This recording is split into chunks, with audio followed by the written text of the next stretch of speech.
It's 2025 and you're eyeing the Canon R6. Maybe it's your first full frame camera, maybe you're upgrading from a crop sensor, or maybe you just found a good deal and thought, wait, is this actually still worth it? So today we're going to be doing a deep dive into whether or not the Canon R6 is still worth it in 2025, not just spec-wise, but what is it actually like to use in the real world?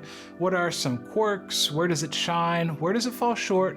And does it still hold up in a sea of newer mirrorless cameras?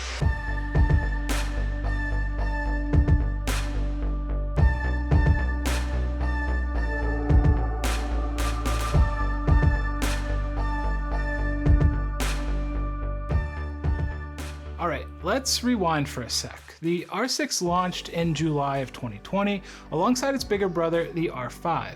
And for the first time in a while, it felt like Canon actually listened. Full frame mirrorless, fast autofocus, 4K 60, all wrapped up in a reasonably priced body.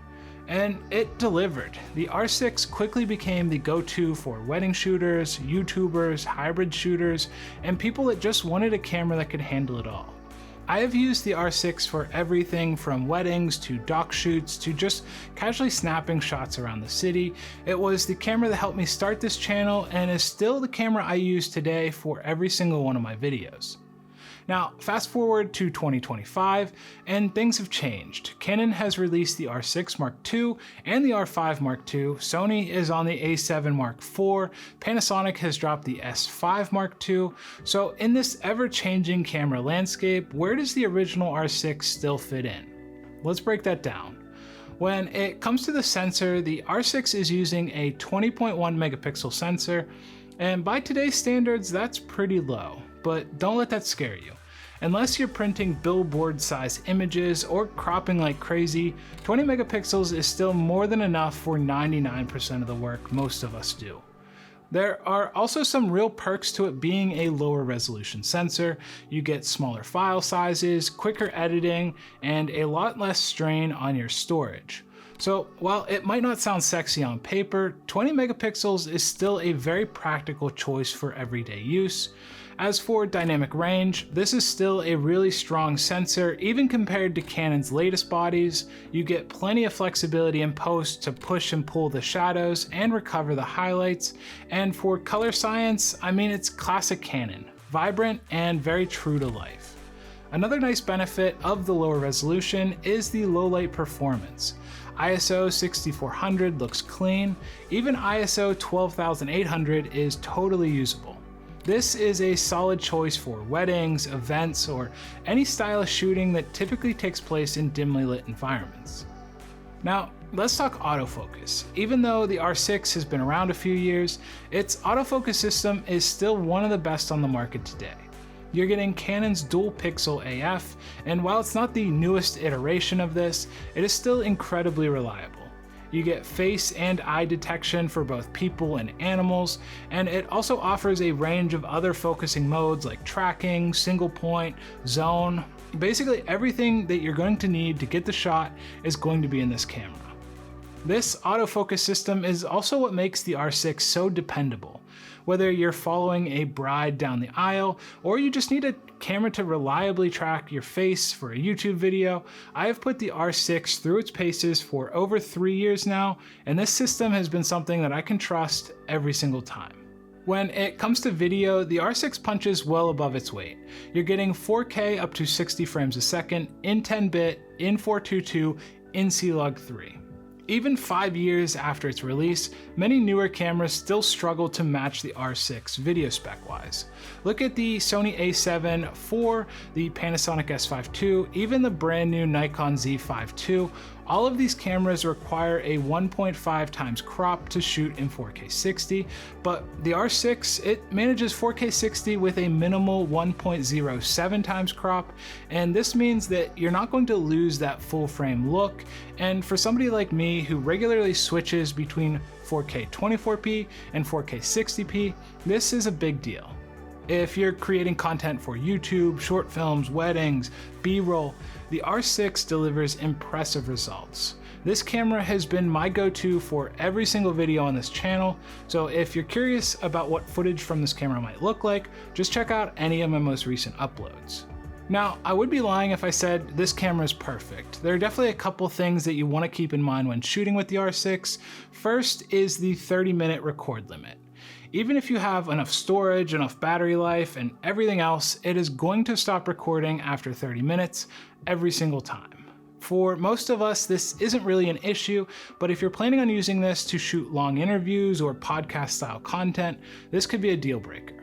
Second, and while Canon has improved the thermal performance with firmware, if you plan to shoot extended 4K 24p or a lot of 4K 60p, the camera is going to eventually overheat and limit your record time.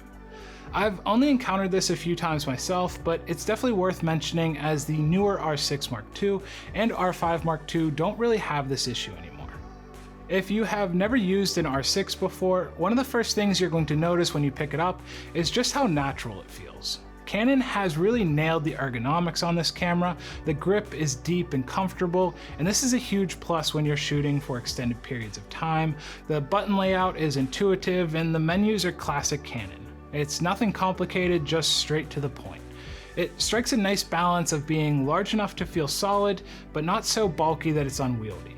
The fully articulating screen is another win. Whether you're composing a shot at an awkward angle or filming a talking head segment, the flexibility of the screen makes it just that much easier to get the perfect framing. You also get dual UHS 2 card slots, and this is a huge perk for speed and reliability. Add in solid weather sealing, and you've got a camera built to handle just about any shooting environment you're going to run into. And one area where Canon really shines is with their EVFs. This one is still one of the best in class. The clarity, refresh rate, and responsiveness is all top notch. Whether you're composing a photo or just checking your focus during a video shoot, it feels sharp and reliable. With a lot of modern cameras moving away from EVFs, in challenging lighting conditions, you're going to be thankful you have one. Now, the real star of the show, that has to be the IBIS. With the right RF lens, you're looking at up to 8 stops of stabilization, and this is a big deal for handheld shooting. For photos, I'm able to handhold shots down to 1/2 of a second and still get tack sharp results. In video, it's equally impressive. You can pull off smooth dolly shots or push-ins without needing a gimbal. You can get handheld locked off shots without having to lug around a tripod.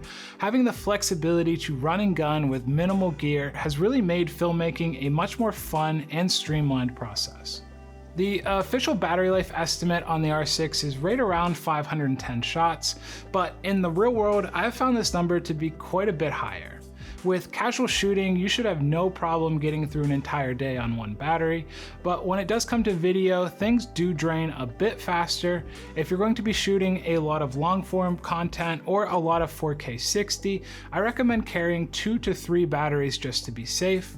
And a great feature of the R6 is that it does support USB-C charging. In between shoots, you can use this to top up your battery. This also makes it a great camera for time lapses, as you can power the camera externally if you need it to run all day long. Whether you're shooting outdoors or traveling, this feature gives you a ton of flexibility when it comes to powering the camera and managing those batteries. Now, let's talk pricing and why I think the R6 is still worth picking up in 2025. Used, you can find one in good condition around $1,300 to $1,600, and this is incredible value for a camera that costs almost double that just a few years ago. You're getting a camera that is truly one of the best hybrid cameras out on the market. You get great photo performance, great video performance, impressive battery life, great ergonomics. You get IBIS, C-Log 3, good color science, great dynamic range, all wrapped up in a camera that is now quite affordable. Whether you're stepping into full frame for the first time or just looking to add a second camera to your kit, the R6 remains a top contender for a lot of different reasons, and for that, I still highly recommend this camera and plan on using my R6 for the foreseeable future. So what do you think? Does the Canon R6 still hold up? Let me know down below.